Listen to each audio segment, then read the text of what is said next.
कोयल की योनि से छोटी तब पार्वती बनी है। ऐसा कौन जो कर्म का भोग ना भोग पाए? आपको अगर जीवन में दुख मिल रहा है तो ये आपके कर्म का भोग है, और आपको जीवन में सुख मिल रहा है तो आपके कर्म का भोग है।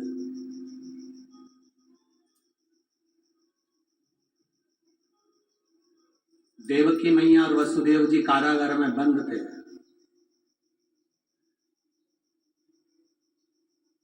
उनके पुत्र का नाम क्या है?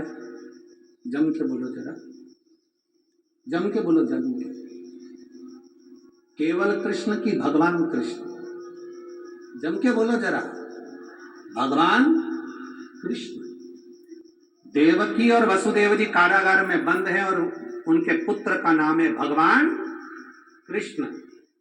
छुड़वाने के लिए कब गए, मथुरा कब गए थे?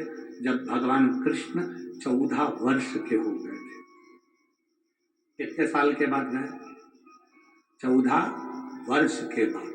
14 वर्ष के बाद जब देवकी और वसुदेव को छुड़ाने के लिए गए तो देवकी माता ने भगवान कृष्ण से कहा, कृष्ण तुम हमें छुड़ाने के लिए आए? हाँ मां, हम आपको छुड़ाने के लिए आए।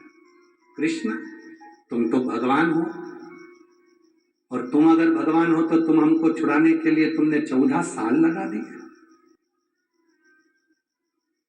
हमको छुड़ाने में 14 साल, 14 वर्ष। कृष्ण तुम भगवान हो और हमको कारागार से मुक्त करने में तुम्हें 14 साल लग गए, 14 वर्ष। भगवान कृष्ण मुस्कुराकर कहते हैं, हाँ मां 14 वर्ष। देवकी माता ने पूछा, क्यों रे कृष्ण, 14 साल के बाद हमें छुड़ाने आ रहा है तो 14 साल के पहले क्यों नहीं आया?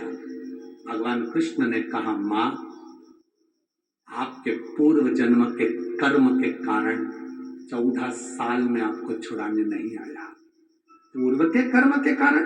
हाँ मां, पूर्व जन्म में आपके कई थी, आपने 14 साल मुझे वन भेजा था, इसलिए 14 वर्ष के बाद तुम्हें छुड़ाने आ रहा।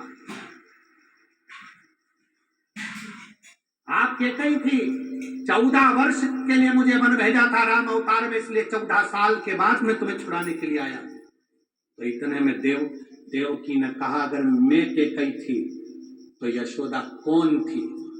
तो भगवान कृष्ण ने कहा, वो कौशल्या थी, जो अपने बेटे का 14 साल लाड लड़ाने के लिए इंतजार करती है। वो मेरी माता कौशल्या 14 साल अपने बेटे को गले से लगाने के लिए रोती रही, 14 वर्ष अपने बेटे को छाती से लगाने के लिए रोती रही, 14 वर्ष अपने बेटे को खिलाने के लिए रोती रही, 14 साल अपने बेटे को पानी पिलाने के लिए रोती रही, 14 वर्ष अपने बेटे को गोदी में बिठाने के लिए रोती रही। वो मेरी माता कौशल्या है जो यशोदा बनकर जन्मी है।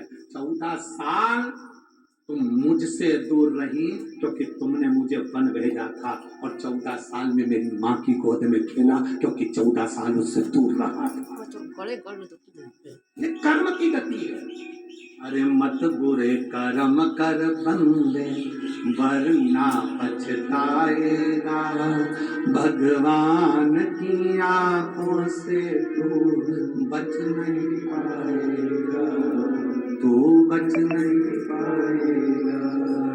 अरे ओ अज्ञानी मत करना नादानी, तेरे कर्म का फल भी तू ही पाएगा, जैसा किया तूने तेरे आगे आएगा। मत बुरे कर्म कर वरना पछताएगा, भगवान की आंखों से तू बच नहीं पाएगा, तू बच नहीं पाएगा। ये आपके कर्म का भोग आपको भोगना है, हमारे कर्म का भोग हमको भोगना है, जिसके कर्म का भोग जिसको भोगना है।